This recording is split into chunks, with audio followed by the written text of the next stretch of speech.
Assalamualaikum warahmatullahi wabarakatuh. Waalaikumsalam warahmatullahi wabarakatuh.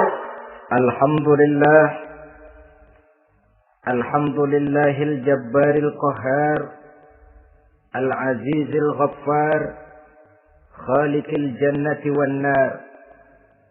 Wassalatu wassalamu ala sayyidina wa maulana Muhammadinil Mukhtar wa ala alihi wa ashabihil adhar. Amma ba'du. Saudara-saudara kaum muslimin rahimakumullah. Pada pertemuan kali ini kita akan membicarakan tentang neraka dan calon-calon penghuninya. Sesungguhnya kalau kita bicara tentang neraka, artinya kita bicara tentang akhirat. Dan kalau kita bicara tentang akhirat, kita bicara tentang alam gaib yang merupakan salah satu dari rukun iman yang 6, percaya kepada alam gaib.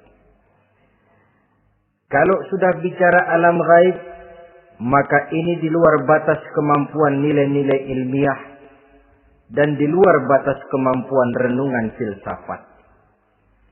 Ilmu pengetahuan akan buntu kalau sudah membicarakan alam gaib. Artinya, kehidupan di akhirat itu tidak bisa diteliti secara ilmiah. Filsafat pun akan ngambang kalau sudah membicarakan kehidupan di alam gaib. Karena itu kalau kita kembali kepada logika, jika kita ingin mengerti tentang caranya membuat bangku, kita pergi ke tukang bangku dan bertanya kepadanya. Kita ingin mengerti cara membuat mobil, kita pergi ke tukang mobil, ke bengkel mobil dan bertanya kepada ahlinya. Pun dalam urusan alam gaib, sudah sewajarnya kita kembali kepada penjelasan dari Sang Pencipta alam gaib, yakni Allah Subhanahu wa Ta'ala. Dan melalui kitabullah Al-Quranul Karim, Allah telah menjelaskan masalah-masalah gaib berupa kehidupan di surga dan neraka itu secara jelas dan pasti. Dengan kata lain, di dalam membicarakan tentang neraka ini, yang menjadi dasar daripada pemikiran kita adalah rasa iman kepada Allah Subhanahu wa Ta'ala. Karena soal neraka tidak pernah bisa dibuktikan dengan ilmu pengetahuan. Tidak bisa diselidiki sebab orang yang sudah pulang ke sana pun tidak pernah kembali lagi kemari untuk kita tanya bagaimana hal ihwal keadaan di sana. Saudara-saudara kaum muslimin rahimakumullah. Neraka dalam istilah Quran selalu disebut dengan narun, yaitu suatu tempat di akhirat nanti yang wujudnya berupa api yang bergejolak, bernyala dengan teramat dahsyatnya, sehingga dapat mengelupaskan kepala setiap orang dan menjulang ke hati. Diriwayatkan oleh Imam Bukhari dan Muslim bahwa Rasulullah Sallallahu Alaihi Wasallam pernah bersabda, "Narukum hadhihi allati tuqiduna juz'un min 70 jazaan min harri jahannam." Qalu, "Wallahi in kanat lakafiyatun ya Rasulullah." Qala, "Fa innaha fadlat bi 69 jazaa." Apimu yang kamu pakai di dunia ini, kata Nabi, untuk memasak, untuk menyalakan lampu, api yang kau pakai di dunia ini cuma satu bagian kecil dari 70 kali bagian panasnya neraka jahanam. Sahabat waktu itu terperanjat lalu berkata, "Wallah, in kanat lakafiyatun ya Rasulullah." Ya Rasul, api di dunia ini saja sudah cukup untuk menghanguskan kami, untuk menghanguskan apa yang ada. Bersabda Rasulullah Sallallahu Alaihi Wasallam, maka sesungguhnya api neraka itu dilebihkan panasnya dengan 69 kali daripada panasnya api di dunia ini. Jadi sepanas-panasnya api yang pernah kita rasakan di dunia ini, maka api di neraka nanti 69 kali lebih panas dari api yang kita rasakan paling panas di dunia. Hadis yang senada dengan penjelasan ini di samping Jawahirul Bukhari, kita bisa menemukannya dalam Mukhtasar Tazkiratul Qurtubi dan Mukhtasar Ibnu Abi Jamrah misalnya. Saudara-saudara kaum muslimin rahimakumullah.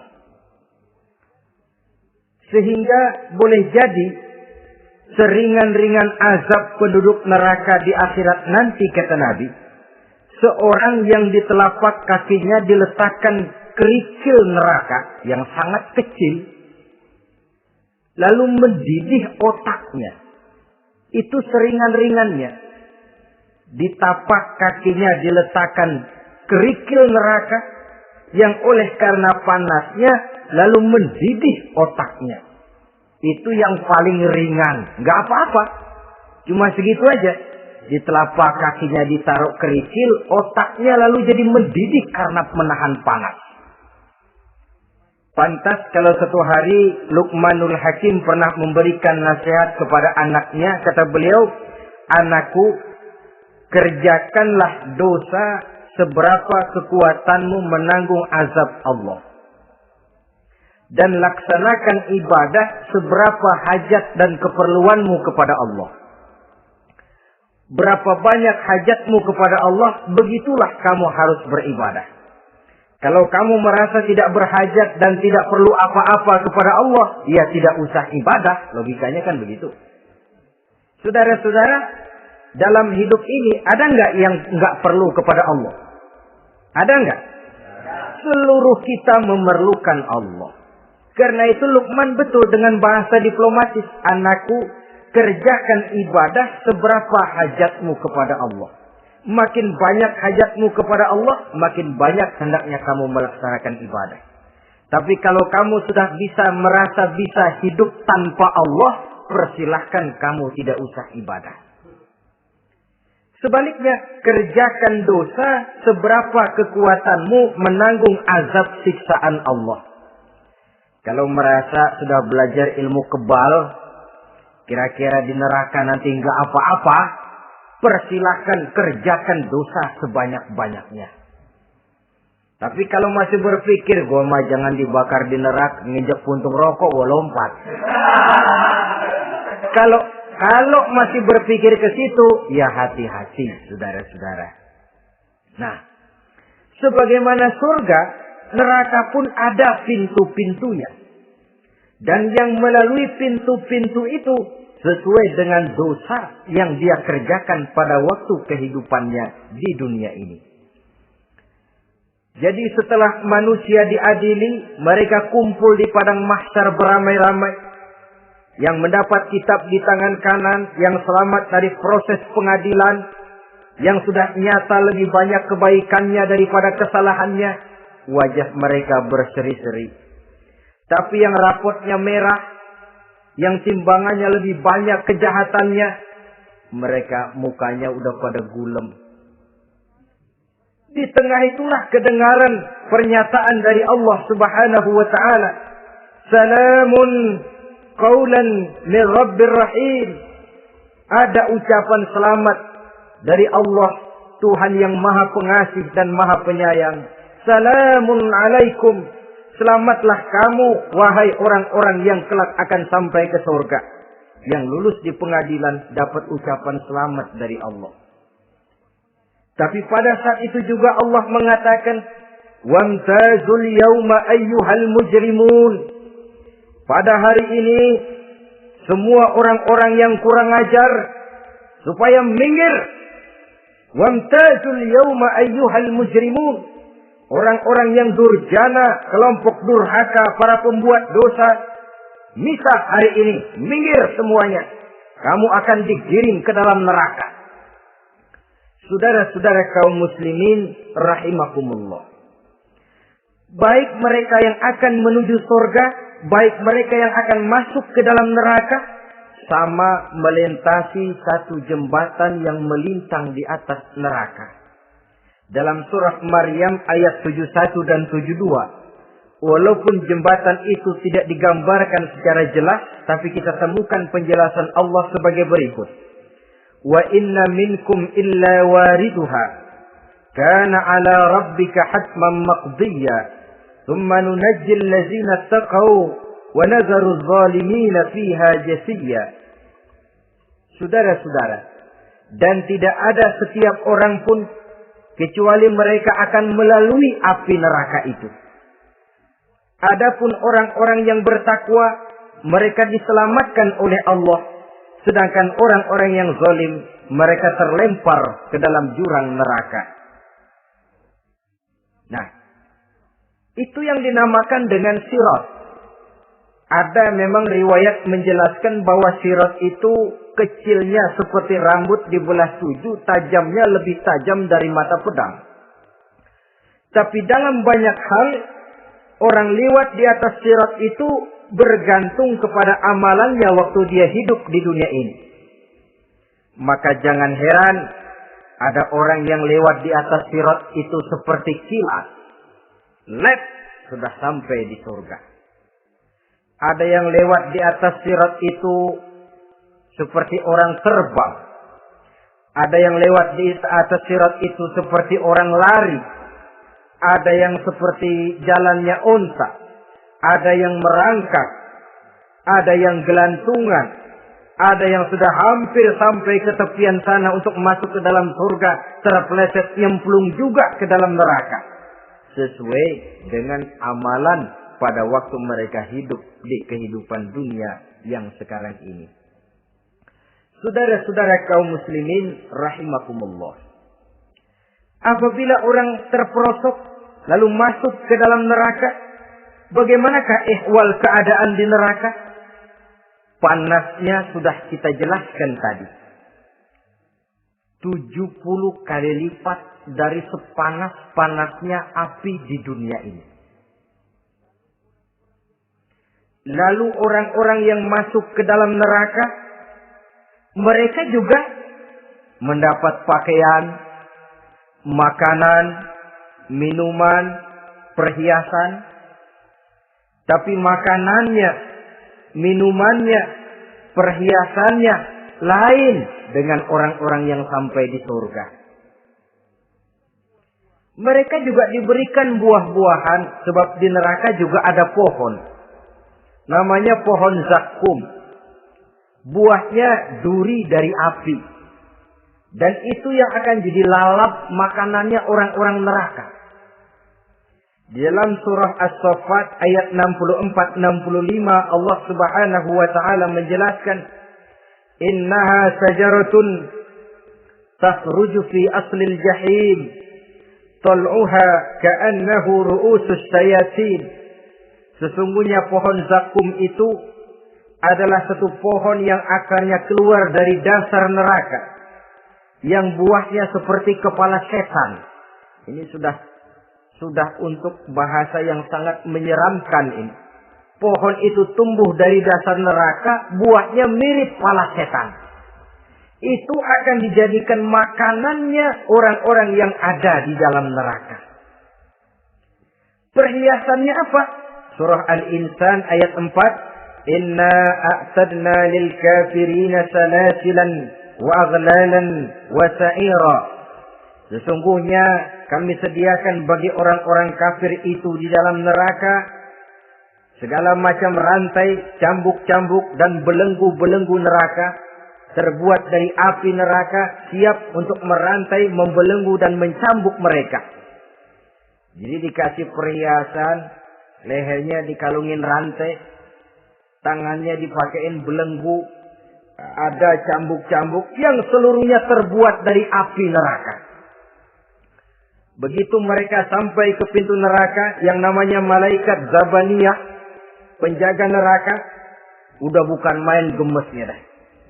Ya, nyambutnya nggak ada ramahnya, lain sama malaikat Ridwan, penjaga surga. Ramah, murah senyum.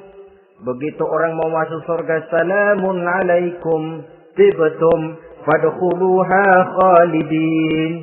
Keselamatan atas kamu, sungguh kamu telah beruntung. Sekaranglah masuk kamu ke dalam surga dan kekalah tinggal selama-lamanya di sana.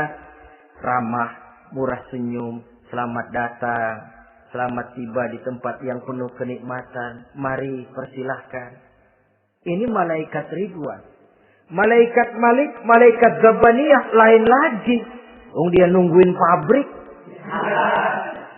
Sadis menerima. Matanya melotot. Ini dia. Manusia-manusia kurang ajar.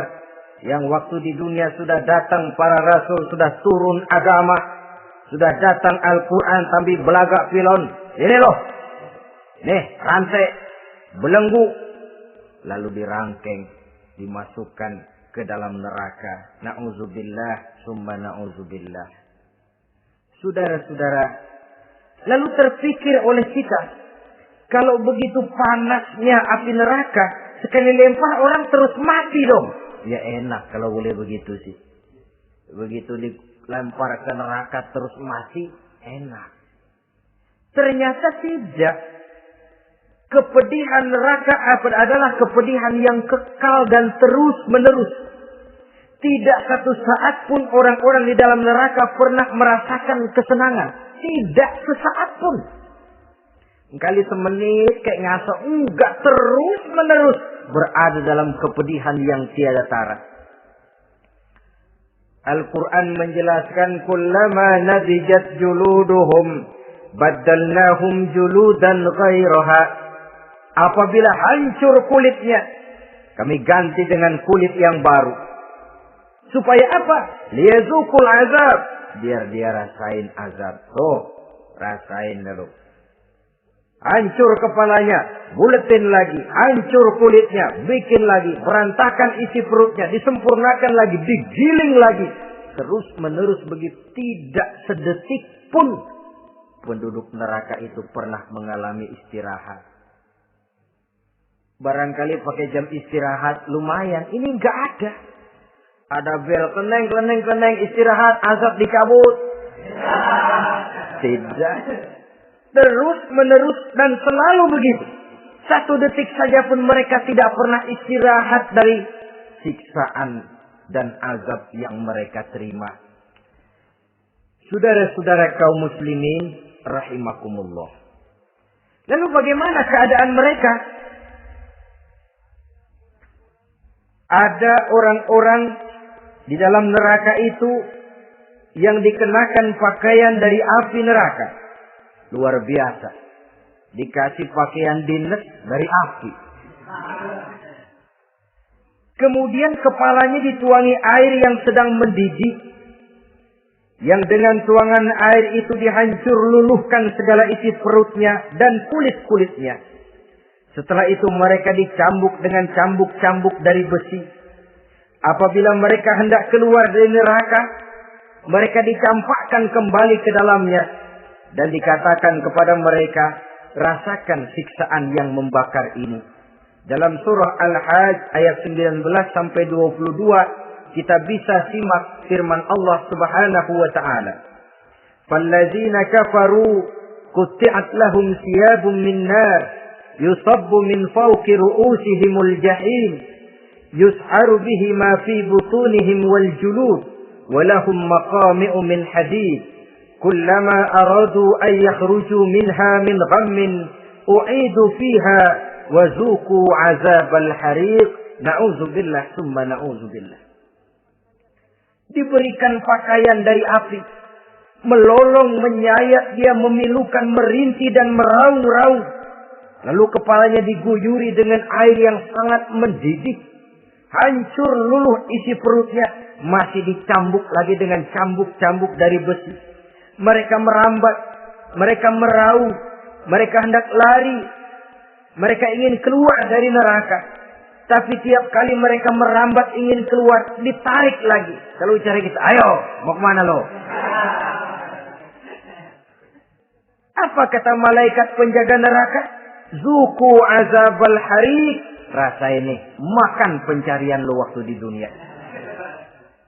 Saudara-saudara, Lalu ada pula siksaan penduduk neraka itu, di mana dahi, lambung dan punggung mereka dipanggang dengan api neraka. Allah karim. Kita di dunia ini tertusuk paku saja waktu berjalan, sudah bukan main pedihnya. Tertusuk duri saja, sudah bukan main pedihnya. Ini punggungnya, lambungnya, macam disate, dipanggang dari api neraka. Dalam At-Taubah ayat 35, kita temukan firman Allah, fi nari jahannama fatukwa biha ibahuhum wa junubuhum wa zuhuruhum. Na'udzubillah summa na'udzubillah. Kemudian ada pula penduduk neraka itu yang disiksa, lehernya diikat dengan rantai. Mereka spontan diseret-seret dengan sekeras-kerasnya dan dilemparkan ke dalam lautan air yang sedang mendidih. Kemudian mereka dibakar dalam api yang bergejolak dan menyala-nyala. Pada surah Al-Mu'min ayat 71 dan 72, Allah Subhanahu wa taala menjelaskan, izil aghlalu fi a'nakihim wassalasil yushabuna fil hamim thumma fil nari yusjarun. Ketika belenggu dan rantai dipasang di leher mereka supaya mereka diseret ke dalam air yang sangat panas, kemudian mereka dibakar dalam api. Ada lagi penduduk neraka yang dipegang jambulnya lalu diseret ke tengah-tengah neraka, kemudian kepalanya digerujugi dengan air yang mendidih seperti yang dijelaskan dalam surah Ad-Dukhan ayat 47 dan 49. Pendeknya, azab dan siksaan neraka itu sesuailah dengan amalan dosa yang dikerjakan manusia pada waktu kehidupan di dunia ini. Maka dalam puncak perjalanan Mi'raj misalnya, kepada Rasulullah sallallahu alaihi wasallam diberikan berbagai macam penglihatan sebagai contoh dan tamsil dari kehidupan di dunia ini. Sejak dari penglihatan di jalan sampai kepada penglihatan surga dengan segala kenikmatannya dan neraka dengan seluruh azabnya, seluruhnya merupakan contoh teladan. Misalnya dalam perjalanan ketika hendak Mi'raj itu, sebelum berangkat Rasul disodorkan 2 minuman. Segelas berisi arak, segelas lagi berisi susu. Kata malaikat Jibril, ambillah salah satu minuman itu ya Muhammad. Lalu Rasul dengan tidak ragu-ragu, mantap betul beliau mengambil gelas yang berisi susu, lalu beliau minum. Setelah beliau minum itu, malaikat Jibril berkata, "Shaddaqta ya Muhammad." Engkau telah benar Muhammad. Laqad asabtal haq, pilihanmu tepat. Kenapa ya Jibril? Untung susu yang kamu minum Muhammad. Kalau arak yang kamu ambil, pasti umatmu bakal jadi umat yang teler semua. Ini pun satu contoh buat kita semua, bahwa dalam kehidupan kita selalu berhadapan dengan susu dan arak, berhadapan dengan hak dan batil, berhadapan dengan benar dan salah. Maka hati-hati kita jangan sampai salah pilih karenanya. Lalu yang ada kaitannya dengan persoalan kita, penglihatan yang diberikan Allah kepada beliau di neraka. Beliau melihat sekelompok orang dilontari kepalanya dengan batu dari api neraka. Tiap kali dilontari kepala itu hancur berkeping-keping, berantakan otaknya. Lalu dibulatkan kembali. Setelah kepala itu bulat kembali, disambitin lagi. Menjerit, meraung, merintih kesakitan, hancur kepalanya, berantakan otaknya. Lalu dibulatkan lagi, terus menerus begitu, tidak pernah berhenti. Sampai Rasul bertanya, "Ya Jibril, ini orang kenapa kepalanya dilontari dengan api neraka sampai hancur lalu dibulatkan kembali?" Kata malaikat Jibril, "Ya Muhammad, itulah contoh daripada umatmu yang berat untuk sujud kepada Allah Tuhannya. Itulah contoh dari umatmu yang waktu hidup di dunianya tidak pernah mendirikan sholat sama sekali. Sombong yang paling sombong adalah sombong kepada Allah. Artinya tidak mau sujud kepada Sang Maha Penciptanya." Jadi barangkali saudara punya cita-cita atau keinginan, saya mau yang ini saja. Persilahkan, nggak usah sembahyang. Lalu ada lagi sekelompok kaum. Perutnya besar, sebesar rumah. Dililit dengan kala dan ular dari api neraka. Diseret-seret dia di jurang neraka. Dipatoki ular, hancur perutnya. Dibulatkan lagi perut itu. Diseret kembali, hancur lagi. Dibulatkan lagi. Terus menerus seperti itu. Kata Nabi Jibril, ini apa lagi? Kata malaikat Jibril, wahai Muhammad, inilah contoh daripada umatmu yang waktu di dunia suka makan riba alias renten dan suka makan harta anak yatim. Suka ngobyekin anak yatim. Sok jadi pengasuh anak yatim. Anak yatimnya lapar, pengasuhnya yang pada kenyang. Saudara hadirin yang saya muliakan. Orang yang makan riba alias renten. Orang yang makan harta anak yatim. Begitu gambaran yang diperlihatkan kepada baginda Rasulullah Sallallahu Alaihi Wasallam. Sebagian lagi ada penduduk neraka. Yang kukunya terbuat dari tembaga dari api neraka. Panjang sangat kukunya itu. Lalu mencakar-cakar mukanya sendiri. Hancur mukanya berantakan dicakari oleh kukunya itu. Lalu dibulatkan lagi. Dicakar lagi. Hancur lagi. Dibulatkan lagi. Pengangguran benar ya orang. Muka sendiri dicakarin sendiri. Ya Jibril, ini tamsil apa Jibril? Ya Muhammad, itulah contoh dari umatmu yang pada waktu di dunianya nggak pernah rukun sama sesama saudaranya muslim. Suka nyari aib orang lain. Suka ngejelekin orang lain padahal orang lain itu saudaranya seakidah. Kan sama dengan nyakar muka sendiri namanya. Menepuk air di dulang, terpercik muka sendiri. Kejelekan saudaranya dikorek-korek. Aib saudaranya diobral di pasar umum. Orang macam itu nanti.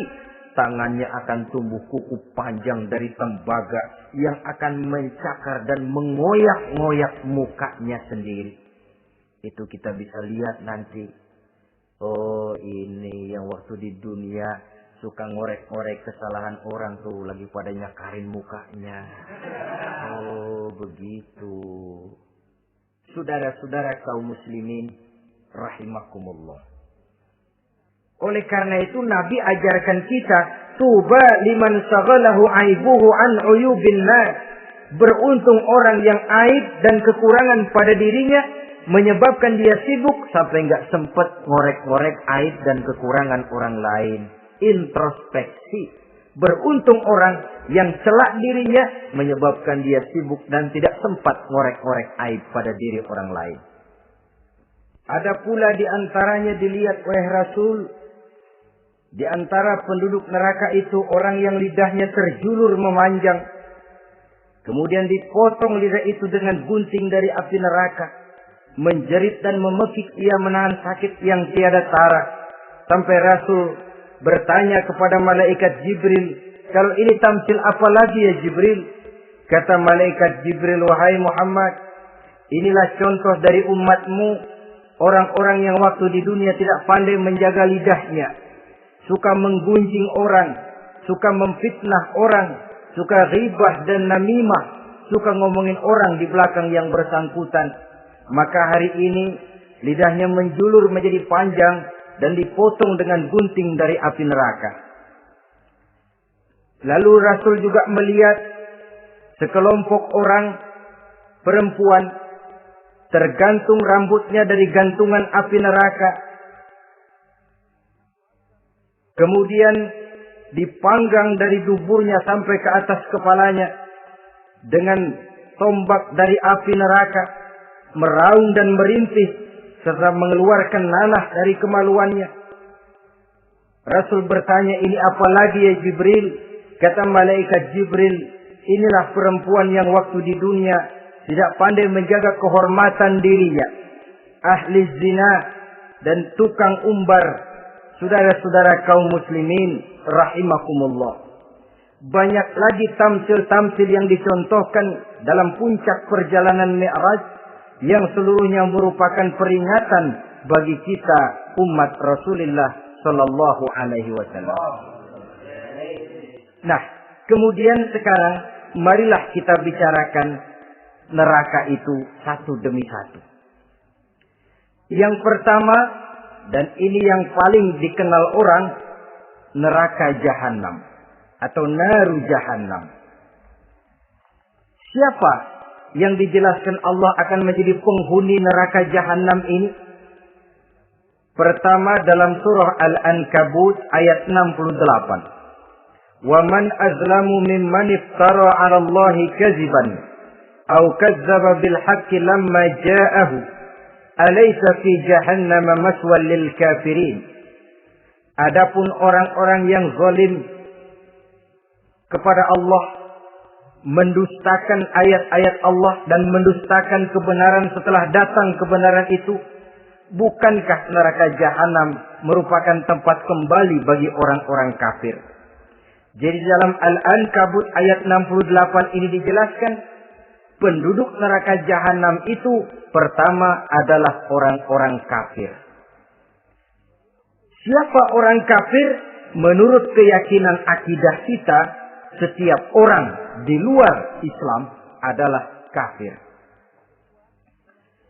Kemudian yang kedua dalam surah Al-Hijr ayat 42 dan 43, penduduk neraka Jahannam itu, inna ibadi laisa laka alaihim sultanun illa man ittaba'aka minal ghawin wa inna jahannama la maw'iduhum ajma'in.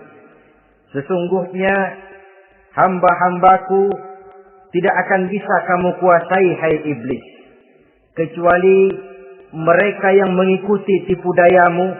Sesungguhnya neraka Jahannamlah tempat mereka seluruhnya. Kalau kita perhatikan ayat ini, maka penghuni neraka Jahannam yang kedua adalah para pengikut setan. Para pengikut setan dengan seluruh ajaran-ajaran yang dilancarkan oleh setan. Padahal pada saat hendak masuk neraka, setan jelas cuci tangan. Tugasnya cuma bagaimana mencari pengikut sebanyak-banyaknya yang akan nemenin dia di neraka nanti. Tapi pada saat orang digiring ke dalam neraka, setan cuci tangan. Mungkin orang menuntut, setan, gue ngikutin lu, sekarang kenapa jadi kemari? Nah, gue bilang juga apa? Kata setan, gue bilang juga apa, lu kenapa ngikutin? Dan setan ini menebar ranjau dalam segala bentuknya, dengan segala macam caranya. Para pengikut setan yang menjauhi tuntunan agama, memperturutkan hawa nafsunya. Setan membisiki manusia lewat minuman keras. Setan masuk manusia lewat judi, lewat zina, lewat kenikmatan yang melalaikan orang dari kehidupan akhirat dan selanjutnya. Dengan segala macam jalan. Kadang-kadang dalam ibadah setan juga masuk. Kalau tidak ditimbulkannya takabur, ditimbulkannya sikap ujub dalam diri kita. Timbul rasa diri lebih benar dari orang lain. Dan ini jelek. Timbul rasa nganggap enteng orang lain. Itu kan ujub. Nggak dikelihatannya orang. Cuma hatinya aja ngomong sendirian. Kalau gue lihat di kampung ini nggak ada yang kayak gue. Bayangnya kayak ibadahnya kayak udah aing pang paling nak ya gitu ya. Itu juga bisikan iblis. Dan dia tidak segan-segan mengaku jadi Tuhan iblis itu. Dan ini diceritakan dalam kehidupan Sayyidus Syekh Abdul Qadir Jailani. Ketika beliau sedang ibadah di mihrab dalam masjid, datang seberkas sinar. Sinar itu ngomong, ya Abdul Qadir ana rabbuk. Hai Abdul Qadir, aku Tuhanmu, kata cahaya tadi. Sudah cukup kamu ibadah Abdul Qadir. Sembayangmu udah banyak, puasamu udah banyak, jihadmu cukup. Maka mulai sekarang berhenti dah ibadah. Aku bolehkan kepada kamu segala yang dilarang. Cuma yang didatangi Syekh Abdul Qadir. Sehingga mendengar cahaya tadi ngomong begitu, beliau ambil kasut sendal, disambitnya cahaya tadi, izhab ya la'in. Pergi, laknat, terkutuk, iblis kamu. Masa saya disuruh berhenti sembahyang karena hati saya sudah baik? Kalau hati sudah baik lalu boleh berhenti sembahyang, mestinya yang paling dulu berhenti sembahyang Nabi Muhammad, sebab beliau orangnya paling baik. Tapi Nabi hatinya baik, sholat jalan terus, hukum halal haram berlaku. Ini kadang-kadang orang sekarang baru ibadah dikit banget merasa dapat bisikan katanya, wangsit. Dia berhenti sembahyang madep mulu, madep mudik sembahyang. Bikin ajaran yang aneh-aneh. Nah kalau satu orang boleh dapat wangsit, saya juga boleh dong ngomong dapat wangsit. Saya juga boleh dong mendirikan aliran kepercayaan. Saya ngilang dulu dari kampung saya kira-kira 3 tahun. Saya nyepi di kaki Gunung Salak, pulang piara jenggot, pakai belangkon. Di depan nama saya pakai embel-embel mbah. Saya ngaku dapat wangsit di Gunung Ano, mewahyukan kepada saya ano. Saya cari murid yang fanatik. Saudara-saudara kaum muslimin rahimakumullah. Setan membisiki manusia hatta kita sedang ibadah sekalipun dibisikin. Caranya, mula-mula dia bisikin, lu sembahyang buru-buru dah. Buru-buru dah. Akhirnya apa? Rukuk kita nggak sempurna, sujud kita nggak lengkap, tumakninah kita kurang, bacaan kita tajwidnya nggak kena. Kalau itu bisa kita atasi, kita sembahyang sebagaimana yang seharusnya, dia bisikin lewat jalan lain lagi. Suruhnya yang pendek-pendek aja dah. Atau habis sembahyang udah sigrah, udah jangan pakai wirid, jangan pakai zikir. Dengan segala macam jalan. Dibisikinya was-was ke dalam diri kita. Hingga ada satu riwayat walaupun dhaif, tapi ini baik untuk dijadikan pelajaran. Konon iblis itu kalau subuh keliling dia. Bawa kulit kambing, jarum, sama tepung. Ditanya orang, iblis ini buat apa? Oh, kulit kambing. Gunanya tahu nggak?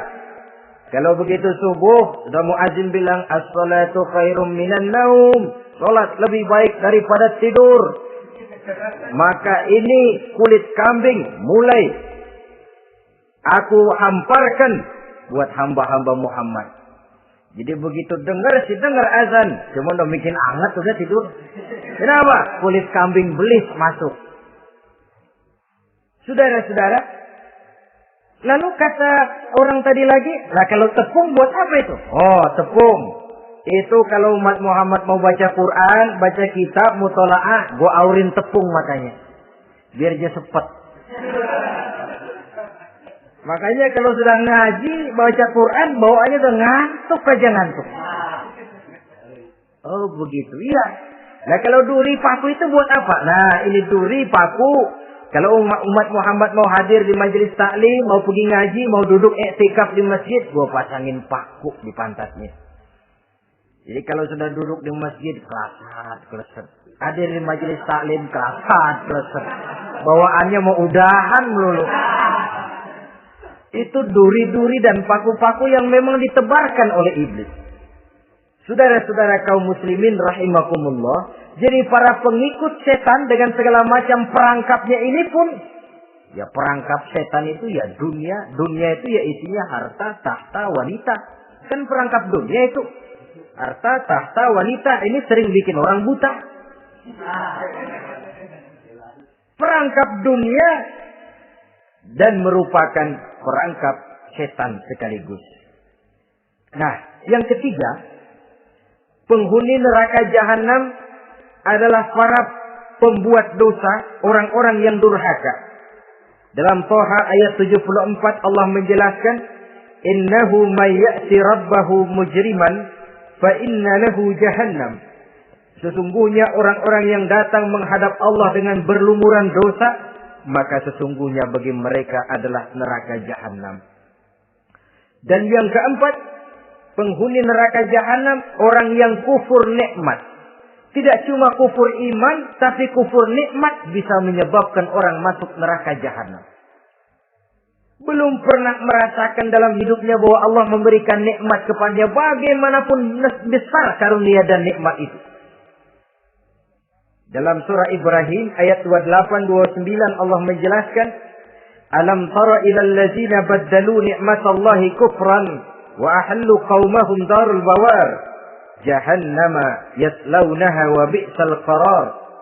Tidaklah engkau perhatikan, tidaklah kau lihat orang-orang yang mengganti, menukar nikmat Tuhannya dengan kekufuran. Diberikan nikmat berupa Islam, digantinya dengan kekufuran. Dia tidak tahan kesengsaraan dunia lalu memilih kesengsaraan akhirat. Padahal kesengsaraan akhirat lebih abadi dari kesengsaraan dunia. Ada orang yang gak tahan miskin dunia, lalu menjatuhkan pilihan lebih memilih miskin akhirat.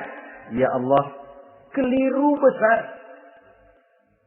Karena nggak tahan hidup miskin di dunia, ada yang nawarin ngasih supermi 3 bungkus, iman helap. Ada yang ngasih beras, pindah agama. Ada yang bawain pakaian bekas, tukar akidah, pindah iman. Innalillah. Ditukar kemiskinan dunia dengan kemiskinan akhirat. Padahal kemiskinan dunia berapa tahun? Setahun umur manusia. Sepanjang-panjang umur orang sekarang kan. 100 tahun udah jarang umur orang sekarang. 70 aja udah cakep tuh. Sebenarnya kalau 70 tuh ada jatah lebih tuh 7 tahun. Toh kalau ikut Nabi 63 tahun kan. Nabi wafat. Kalau kita sudah umur 70 tuh ada jatah ekstra 7 tahun. Oh ya, dimanfaatkan baik-baik mestinya. Taruhlah kemiskinan dunia, bagaimanapun melaratnya dunia, bagaimanapun sengsaranya dunia, cuma sebatas umur kita. Tapi kalau nikmat Islam ini harus kita tukar dengan yang lain. Baddalu ni'matallahi kufran. Menukar, mengganti nikmat yang diberikan Allah dengan kekufuran. Artinya kita menukar kemiskinan sementara dan kita memilih kesengsaraan dan kemiskinan abadi. Di akhirat kita miskin, di neraka kita miskin, miskin abadi. Di neraka kita sengsara, sengsara abadi. Saudara-saudara kaum muslimin rahimakumullah. Itu neraka jahanam. Yang kedua dinamakan neraka jahim. Siapa mereka ini para penghuninya? Siapa mereka ini para penghuninya? Pertama dalam surah At-Takatsur, yaitu orang-orang yang bermegah-megah dengan dunia, menumpuk-numpuk harta, lalu lupa dengan kesibukan harta itu, lupa kepada kehidupan yang akhirat nanti. Alhaakumut takatsur hatta zurtumul maqabir kalla sawfa ta'lamun thumma kalla sawfa ta'lamun kalla law ta'lamuna ilmal yaqin la tarawunnal jahim. Kamu telah lalai akibat apa? At-takatsur. Ini penyakit pertama yang menyebabkan orang sampai ke neraka jahim. Penyakit takatsur. Dan itu penyakit zaman sekarang. Berlomba-lomba dengan kemegahan materi. Berlomba-lomba dengan kemegahan dunia. Padahal kalau urusan itu kita berlomba, tidak akan pernah sampai finish. Percayalah itu. Tidak akan pernah finish. Sebab kemegahan dunia siklus, lingkaran setan. Kita anggap kalau punya duit 1 juta tenang. Punya 1 juta berubah pikiran. Lain lagi. Kita anggap kalau punya mobil enak. Sudah punya mobil, lain lagi problemnya. Kita anggap kalau rumah sudah gedung, enak hidup. Punya rumah gedung, lain lagi problemnya. Makanya pesan Nabi kalau ingin hidup tenang, urusan dunia lihat ke bawah, urusan akhirat lihat ke atas. Sering dicontohkan kalau punya mobil, bilang alhamdulillah kita punya mobil, tangga kita cuma punya motor. Kata yang punya motor, syukur banget kita punya motor, tangga kita punya sepeda doang. Kemana-mana kekejek mulu. Dayung. Kata yang punya sepeda, alhamdulillah kita punya sepeda, tetangga kita cuma jalan kaki, kemana-mana ngetuk mulu. Kata yang jalan kaki, alhamdulillah masih bisa jalan. Tangga kita sebelah lumpuh bertahun-tahun nggak kemana-mana. Kata yang lumpuh, alhamdulillah masih hidup. Tangga kita kemarin mati nggak balik lagi. Itu dalam urusan dunia, sehingga sifat takatsur ini hilang. Tapi urusan akhirat lihat ke atas. Kalau dia begitu sibuknya bisa jaga sholat, kenapa saya tidak? Kalau dia hidupnya sederhana, rajin sedekah, kenapa saya yang lebih kok enggak sanggup? Kalau dia bisa baca Quran, kenapa saya enggak? Lalu timbul gairah ingin mencontoh. Mencontoh orang dalam urusan ibadah menimbulkan ketenangan jiwa. Dan itu ada garis finishnya.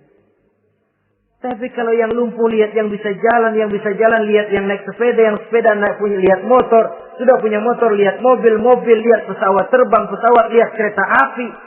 Kapanlah awaknya mau bersyukur? Yang ada kurang saja padahal nikmat itu tidak pernah berhenti. Bukan dilarang orang kaya.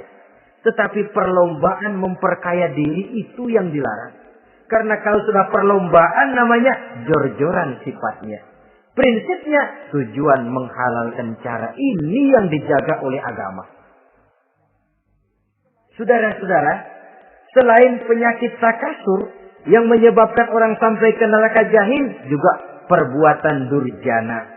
Dalam Al-Infitor ayat 13-14, innal abrara lafi na'im wa innal fujjara lafi jahim.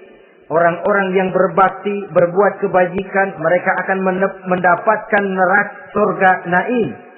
Tetapi orang-orang yang fujar, durjana, kurang ajar, durhaka, lafi jahim, mereka akan mendapatkan neraka jahim.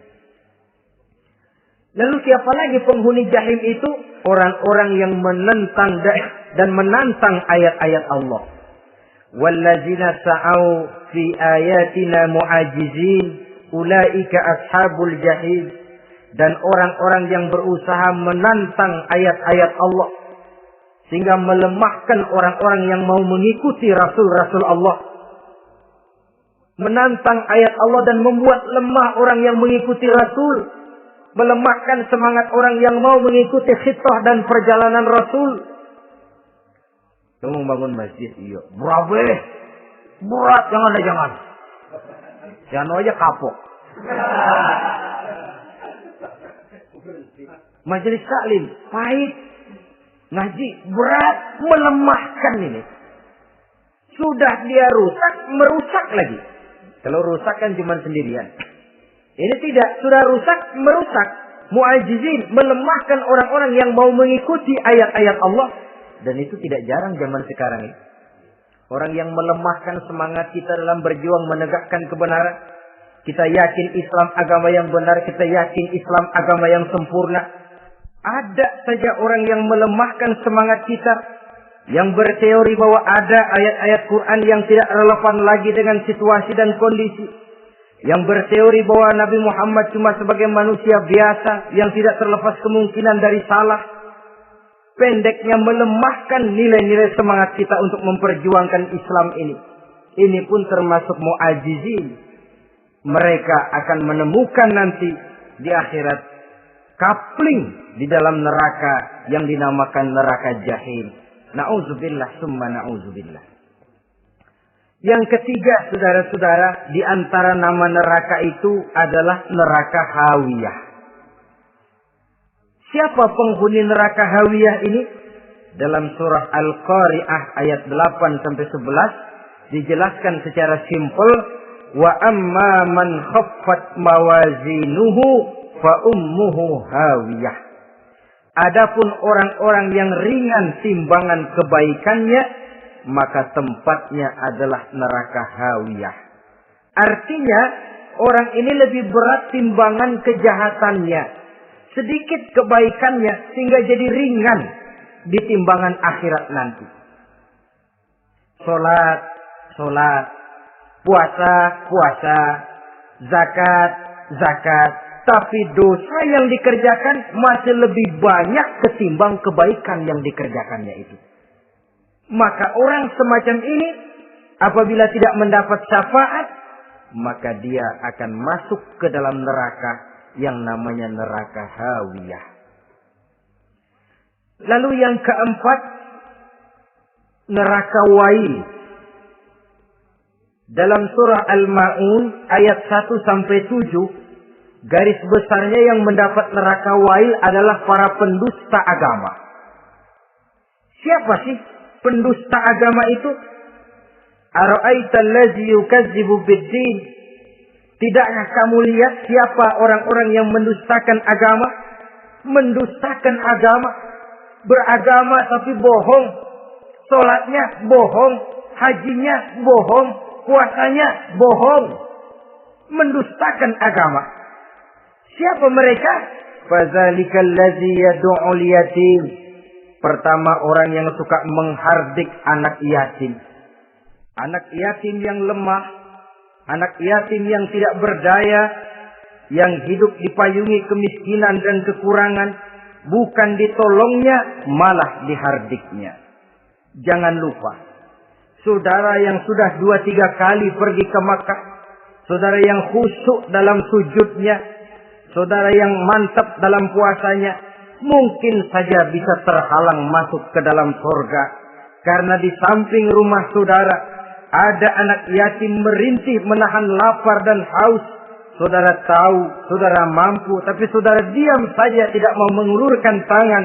Mungkin itu yang akan mengganjal saudara untuk masuk ke dalam surga. Wala yahuddu ala tu'amil miskin. Mereka membiarkan fakir miskin, tidak memberikan makan. Kemudian fawailul lil musallin. Mereka juga melalaikan salat.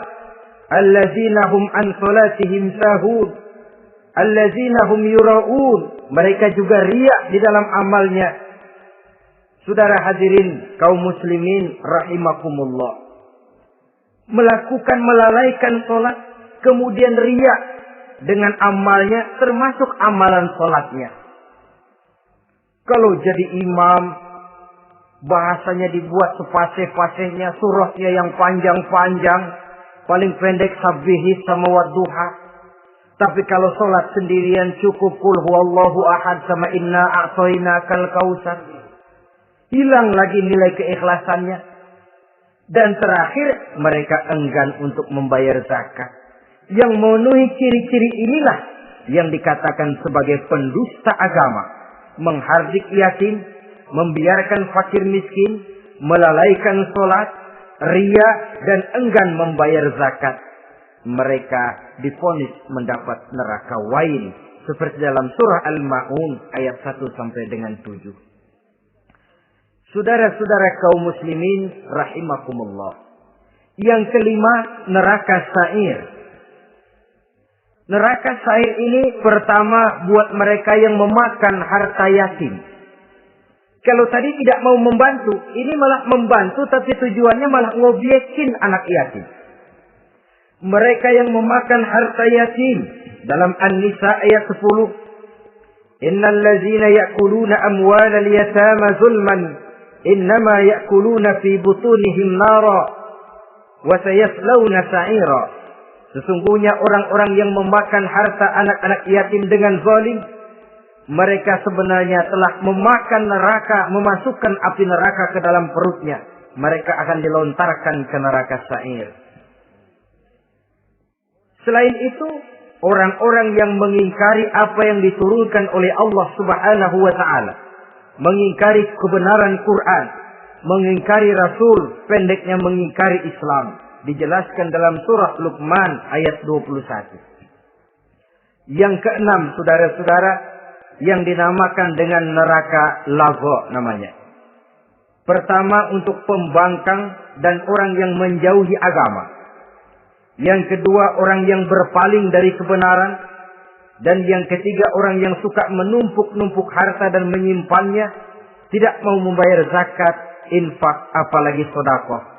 Ini kita temukan penjelasannya dalam surah Al-Ma'arij ayat 15 dan 17. Yang ketujuh dinamakan neraka Sakor. Siapa penghuni neraka Sakor ini? Pertama, orang yang tidak pernah sholat. Yang kedua, tidak pernah memberi makan orang-orang miskin. Yang ketiga, ahli membicarakan yang batil. Strategis betul dia, ulung kalau sudah mengatur kebatilan. Kemudian yang keempat, orang yang mendustakan hari akhir. Dalam surah Al-Muddatsir ayat 42 sampai 47, kepada penduduk neraka Sakor ditanya, "Ma salakakum fis Sakor?" Apa yang menyebabkan kamu masuk ke dalam neraka Saqar? Qalu lam naku minal musallin wa la naku nut'imal masakin wa kunna nakhudu ma'al khaidin wa kunna nukazzibu yaumaddin. Mereka menjawab, kami di dunia tidak pernah sholat, tidak pernah memberi makan fakir dan miskin. Kami selalu berkumpul dengan orang-orang yang batil dan membicarakan kebatilan, dan kami mendustakan adanya hari akhir. Yang kedelapan, yang terakhir adalah neraka Hutamah. Ini diperuntukkan bagi para pengumpat, pencela, para penghina orang lain, mencari aib saudaranya, kemudian juga mereka menumpuk, menghitung-hitung harta, lalu kikir dan bakhil dengan hartanya itu. Dalam surah Al-Hujurat ayat 11-12, kemudian surah Al-Humazah ayat 1 sampai dengan 7, kita temukan penjelasan itu. Pada akhirnya saudara-saudara, kalau penduduk surga mereka kekal di dalamnya, maka penduduk neraka ini ada dua macam. Ada penduduk musiman, ada penduduk permanen. Kalau yang namanya penduduk permanen itu sudah punya paspor KTP.